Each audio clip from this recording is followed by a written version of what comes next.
Hello. நான் பார்த்த சாரதி பேசுறேன். பார்சாரதி எப்படி பாருங்க, ரொம்ப நாளாச்சு. நான் நல்லா இருக்கேன். நீ எப்படிப்பா இருக்க? ஒரு விஷயம் பேசணும், அதான் உனக்கு ஃபோன் பண்ணேன். ஆமா, காரணம் இல்லாம பேச மாட்டியே, சொல்லு. ஒன்றும் இல்லை, ஆ, பெங்களூர்ல வீடு இருக்கு இல்லையா? ஆமா. இல்லை, அது விற்கிற ஐடியா ஏதாவது இருக்கா? அப்படி விற்கிறதா இருந்தா நான் ஒரு சாஃப்ட்வேர் கம்பெனி ஆரம்பிக்கலான்னு இருக்கேன். எனக்கு தேவைப்படுது. நீ என்ன சொல்ற?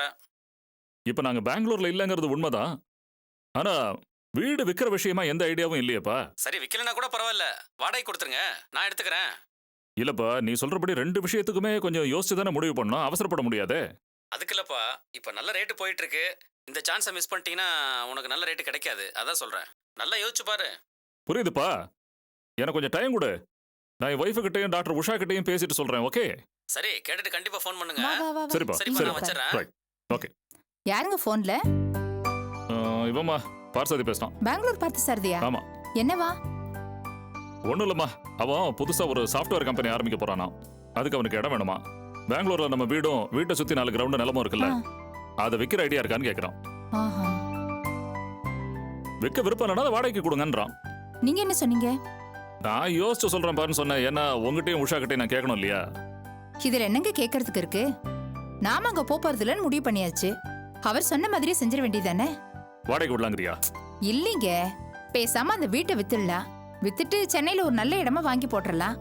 நாம அங்க வாடகைக்கு விட்டுட்டு யாருங்க அலையறது? அதான் எனக்கும் தோணுச்சு.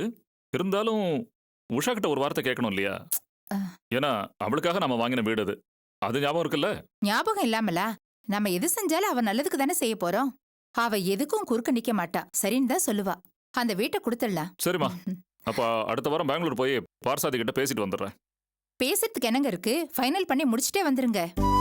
ம், வாமா. ஹாய். வாமா, உஷாவே வந்தாச்சு, கேளு. அவகிட்ட கேக்குறதுக்கு என்னங்க இருக்கு? நாம எது செஞ்சாலும் அவளுக்காக தானே செய்ய போறோம். 1 மினிட். எதை பத்தி பேசுறீங்கன்னே எனக்கு ஐடியா இல்ல. அதுக்குள்ள வேண்டான்னு சொல்ற, உங்களுக்குள்ளேயே பேசி முடிவு எடுத்துக்கலாம்னு சொல்ற. What's going on? அது வேற ஒண்ணும் இல்லம்மா, பெங்களூர்ல இருந்து பார்சாதி ஃபோன் பண்ணான். ஓ, அங்க நம்ம வீடு இருக்குல்ல, அது அவனோட ஆபீஸ் பர்பஸ்க்காக கேக்குறான். வித்துருங்க, நான் நல்ல விலை கொடுக்குறேன்னு சொல்றான். ஓகே.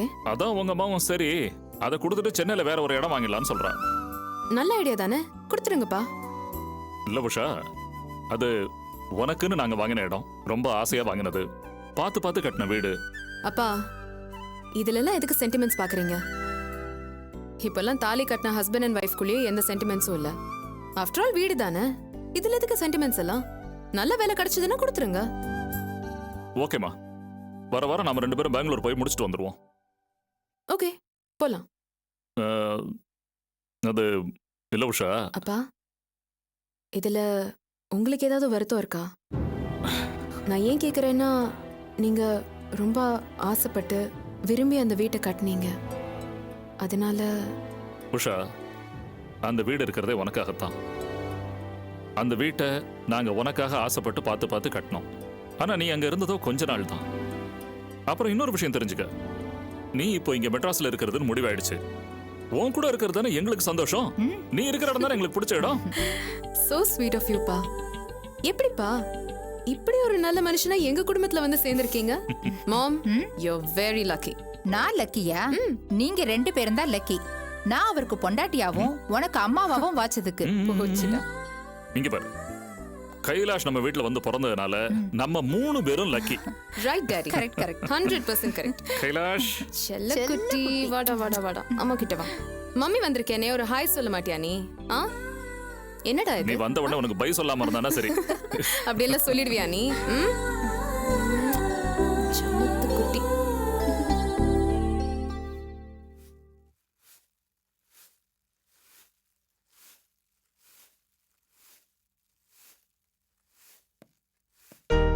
ஹலோ ஆண்டி, நல்லா இருக்கீங்களா? யாரு? ஓ, நீயா? என்னப்பா, நீ நல்லா இருக்கியா? I am fine aunty. நீங்க இப்படி தொடப்பமும் கையுமா வீடு பெருக்கிறத பார்க்கும்போது ரொம்ப சந்தோஷமா இருக்கு. என்னது? ஐ மீன் டாக்டருங்கிற முறையில ஓ, சொல்றேன். சோம்பலா ஒரே இடத்துல உட்காராம குனிஞ்சு நிமிந்து வேலை பார்த்தா உடம்புக்கு ரொம்ப நல்லது. It's good for health. அதெல்லாம் குட் தான். ஆமா, நீ என்ன விஷயமா இவ்வளவு தூரம் வந்திருக்க? பாஸ்கரை பார்க்கலான்னு வந்தேன். ஆஹா. அவர் இல்லையா? பாஸ்கரே இல்லையே, அவ யாரும்மா? எங்கேயோ இருக்கா, வந்துட்டா. ஓ. வாப்பா, மகேஷ் வந்திருக்கு. ஹாய் மகேஷ். ஹாய் பாஸ்கர். வாங்க வாங்க வாங்க. உட்காரு. ஆ, உட்காருங்க உட்காருங்க. நீ உட்காருப்பா, உட்காரு.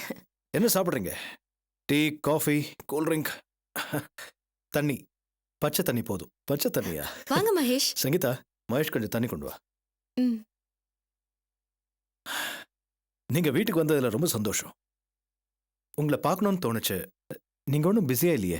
அதெல்லாம் நீ வரதுக்கு முன்னாடி ஃபோன் பண்ணி கேட்டிருக்கணும். மா, பேசாம இருக்க மாட்டேன். ம், ம். Sorry Mahesh, it's okay. இதில் என்ன இருக்கு? ஏன் டென்ஷன் ஆறீங்க? அப்படி இல்லை மகேஷ், ஊர்ல பல பேர் என்னை பத்தி தப்பான அபிப்பிராயம் வச்சுட்டு இருக்காங்க. அதை மாத்தணும்னு நினைக்கிறேன். இவங்க என்னடானா, இட்ஸ் ஓகே இட்ஸ் ஓகே. அத்தை, தேங்க்யூ. உங்களுக்கே தெரியும் மகேஷ், நான் ரொம்ப மோசமானவனா இருந்திருக்கேன். உங்ககிட்டயே பல தடவை மிஸ்பிஹேவ் பண்ணிருக்கேன். அதெல்லாம் ஒரு ஸ்டேஜ்ல பக்குவம் இல்லாத மனநிலையில புத்தி கெட்டு நான் பண்ண காரியம். அதெல்லாம் இப்போ நினைச்சு பார்த்து ரொம்ப வெக்கப்பட்டுட்டு இருக்கேன். புரியுது, உங்களுக்கு கூட நிறைய புண்படுத்திருக்கேன். ஹே கமான், அதெல்லாம் நான் எப்போ மறந்துட்டேனே. அது உங்க பெருந்தன்மை. பட் நான் மனுஷத்தன்மை கூட இல்லாதவனா முன்னாடி இருந்திருக்கேன். ஒரு அசிங்கமான ஈகோ உள்ளவனா, சுயநலவாதியா இருந்திருக்கேன். என்னோட காரியம் தான் எனக்கு முக்கியன்ற ஒரு திமிரு. இப்ப எல்லாம் தெளிவாயிடுச்சு. No I am perfectly okay. கேட்கறதுக்கு ரொம்ப சந்தோஷமா இருக்கு பாஸ்கர். குறைகள் இல்லாம யாருமே இல்லை. பட் அந்த குறைகளை புரிஞ்சுக்கிட்டு அதை சரி பண்ணிக்கிற குவாலிட்டி ரொம்ப ரொம்ப முக்கியம்.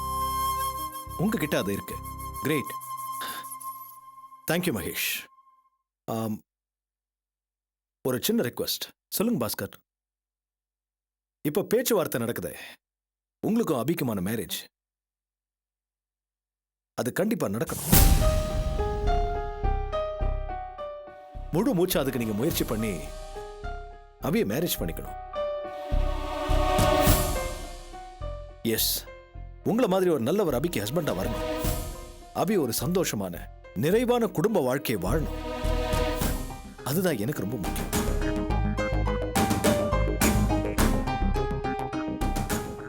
அபிக்கு நான் ஆரம்ப காலத்துல பண்ண கெடுதல் சம்பந்தமா எனக்குள்ள இருக்கிற குற்ற உணர்ச்சி போகணும்னா அபி ஒரு சந்தோஷமான வாழ்க்கை வாழணும். அது உங்க கையில தான் இருக்கு. உங்க மனசுக்கு எல்லாம் நல்லபடியா நடக்கும் பாஸ்கர்.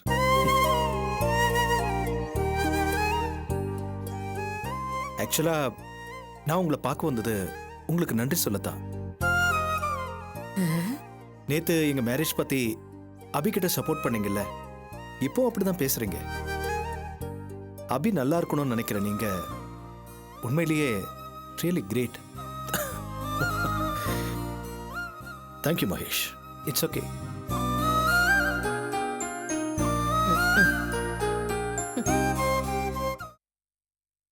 சிட்டி மேக்கர்ஸ் சார்பா அடுத்து ஒரு புது ப்ராஜெக்ட் ஆரம்பிக்கலான்னு இருக்கேன்.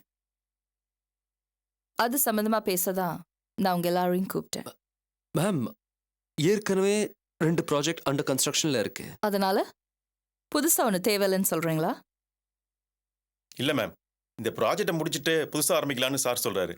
உங்க கருத்தும் அதானா? ஆமா மேம். குட். ஆனா ஏன் ஐடியா அது இல்ல. இந்த ப்ராஜெக்ட்ல விருப்பம் இல்லாதவங்க எல்லாம் வெளியில போயிடலாம். மேம், விருப்பம் இல்லைன்னு நான் சொல்ல வரல. ஆனா இப்போதைக்கு ரிஸ்க் எடுக்கணும். That is business. அது முடியலன்னா பணம் எல்லாத்தையும் ஃபிக்ஸ்ட் டெபாசிட்ல போட்டுட்டு பென்ஷன் வர மாதிரி அந்த இன்ட்ரெஸ்ட்டை வச்சு சாப்பிட்டுக்கிட்டே காலம் ஓட்டலாம்.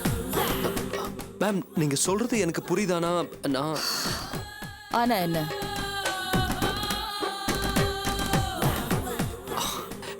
மேம், நம்ம சிட்டி மேக்கர்ஸோட சேட்டலைட் சிட்டி என்ன அது திரும்ப உங்களுக்கு சந்தேகமா? அதான் சால் டஸ்ட்டுக்கு யூஎஸ் போயிருக்குல்ல. I know ma'am, I am aware of it. Then? அதுக்கே டைம் சரியா இருக்கும். It's a huge project ma'am. புதுசா எதுக்கு இன்னொரு ப்ராஜெக்ட்? லிசன் மிஸ்டர் ஆதி, என்னை பத்தி நீங்க இன்னும் சரியா புரிஞ்சுக்கலன்னு நினைக்கிறேன். யூஎஸ்ல ஒரே நேரத்துல 10 இடத்துல நான் வேலையை நடத்துவேன். அதை கம்பேர் பண்ணும்போது this is nothing. Do you understand? எனக்கு எனக்கு புரியுது மேம். புரியுதுல்ல? Good. I don't think we should have too much of discussions over this again, right? புது ப்ராஜெக்ட் பத்தி பேசுவோமா? ஷோ. இந்த ப்ராஜெக்ட்காக நான் ஒரு இடத்த பார்த்து வச்சிருக்கேன். Niketan apartments. Heart of the சிட்டியில் ரொம்ப பழைய அபார்ட்மெண்ட்ஸ். மொத்தம் 40 ஃப்ளாட்ஸ் இருக்கு. எல்லாத்தையும் சிட்டி மேக்கர்ஸ்க்காக வாங்க சொல்லிட்டேன். அந்த பொறுப்பை மிஸ்டர் நந்தகோபால் கிட்ட போன மாசமே நான் ஒப்படைச்சிட்டேன். மேடம், நீங்கள் சொன்ன மாதிரி எல்லா ஃப்ளாட்ஸையும் வாங்க முடியல. ஏற்கனவே இதை பற்றி நான் உங்ககிட்ட சொல்லியிருக்கிறேன். என்னதான் சொல்றாங்க? மொத்தம் 5 ஃபேமிலி. அந்த 5 ஃபேமிலியும் நாங்கள் ஃப்ளாட்ஸை காலி பண்ண மாட்டோம், உங்ககிட்ட விற்க வேண்டிய அவசியம் எங்களுக்கு இல்லைன்னு ரூல்ஸ் பேசுகிறாங்க. பணம் அதிகமாக எதிர்பார்த்தா கொடுத்துருங்க. கேட்டு பார்த்துட்டோம் மேடம், பணம் தேவையில்லைன்னு சொல்கிறாங்க. வேற என்னதான் வேணும்ன்றாங்க? அந்த 5 பேருக்காக நம்ம வேற இடத்துக்கு போக முடியாது. மேம், அவங்கள காலி பண்ற பொறுப்பை என்கிட்ட கொடுங்க ma'am. I'll handle it ma'am. Aadhi sir, நான் எல்லா வகையிலும் முயற்சி செஞ்சு பார்த்துட்டேன். அவங்க ஒன்றுக்கும் மசீர மாதிரி தெரியல. நான் மசிய வைக்கிறேன் நந்தகோபால். Cool down, Mr. ஆதி. ரிலாக்ஸ். நீங்க கொஞ்சம் அதிகமா உணர்ச்சி வசப்படுறீங்க. உங்ககிட்ட இந்த பொறுப்பை கொடுத்தா அது சரியா வராது. இல்ல மேம், நான் வந்து ஆதி, I said I'll deal with it. Okay?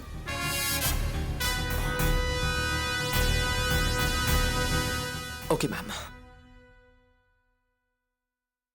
Good. Ravi, ma'am. நம்ம புது ப்ராஜெக்டோட ப்ளூ பிரிண்ட் எடுத்துட்டு வாங்க. Okay madam.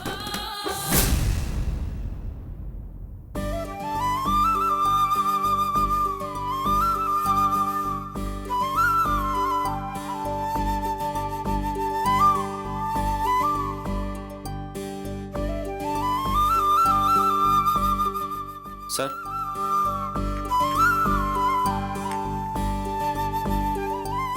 நீ சாப்பிடலையா? எனக்கு வேண்டாம்மா.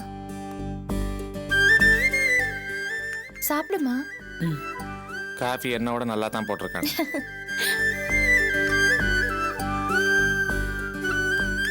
என்ன 3 பேரும் ஆபீஸ்க்கு தேடி வந்திருக்கீங்க? ஒரு முக்கியமான விஷயத்தை பத்தி பேசிட்டு போலான்னு வந்தோம். சாயந்தரம் நான் வீட்டுக்கு வந்ததுக்கு அப்புறம் கூட பேசலாமே. சிலதெல்லாம் மனசுல தோன்றப்ப பேசிருந்தேன் அபி, இல்லாட்டி தள்ளிக்கிட்டே போயிடும். ராஜேந்திர சொல்றது சரிதான் அபி. வாழ்க்கையில நிறைய விஷயங்கள் தள்ளிக்கிட்டே போகுது. சில விஷயங்கள் உடனே பண்ணணும்னு என் மனசுக்கு தோணுது. என்ன சொல்றேம்மா? உனக்கு புரியலையா அபி? இல்ல புரிஞ்சும் புரியாத மாதிரி பேசுறியா? உன் கல்யாணத்தை பத்தி தான் பேசுறோமா?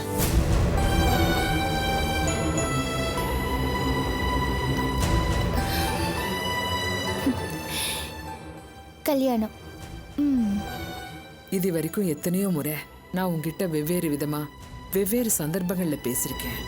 நீ அப்பப்போ ஏதாவது ஒரு பதில் சொல்லி ஒத்தி போடுறதுலயே இருக்க.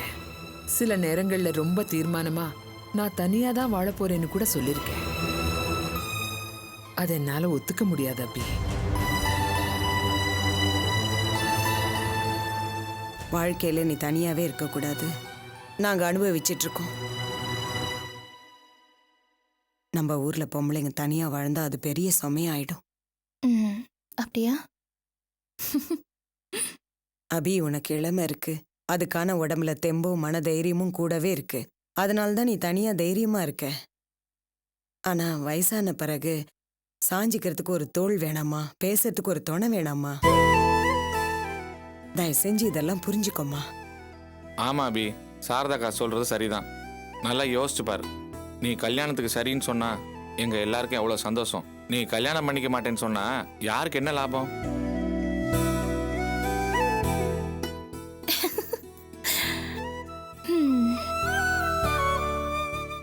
என்ன அபி, இவ்வளவு தூரம் சொல்றோம், நீ எதுவுமே பேசாம இருந்தா எப்படிமா? நீ இப்படி பேசாம இருந்தா எப்படி அபி? வாழ்க்கை இப்படியே போயிடாது. அப்பப்போ ஏதாவது மாற்றங்கள் வந்துகிட்டே தான் இருக்கும். கல்யாணங்கிறது உன் வாழ்க்கையில ஒரு நல்ல மாற்றமா இருக்கலாம் இல்லையா? அக்கா சொல்றது சரிதான் அபி. எத்தனை நாள் தான் நீ மத்தவங்களுக்காகவே வாழ்ந்துகிட்டு இருப்ப? உனக்குன்னு ஒரு வாழ்க்கை, குழந்தை குட்டிங்க, இந்த மாதிரி ஒரு சந்தோஷமான வாழ்க்கையை நீ அமைச்சிக்க வேண்டாமா? அதானே எங்களுக்கும் ஆசை. என்ன மறுபடியும் சிரிக்கிற அபி? நாங்கள் இதே சமாதானம் எடுத்துக்கவா?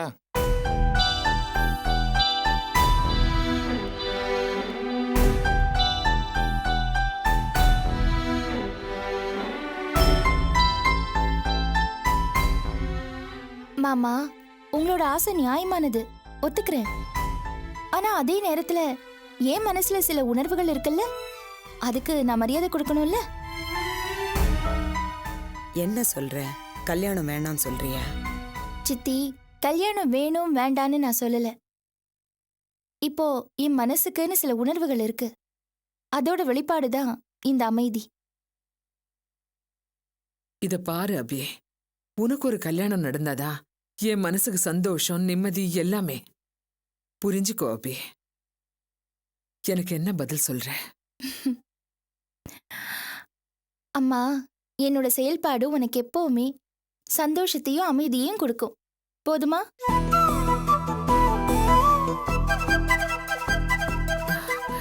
சாரதா, அவ என்ன சொல்லிட்டு போறா? உனக்கு என்னமா புரியலக்கா?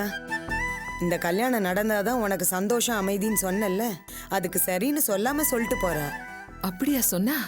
என்னக்கா நீ அபி பேசும்போது அது முகத்துல சந்தோஷத்தை பார்த்தல, அதை பார்த்தே நீ புரிஞ்சுக்க வேணா?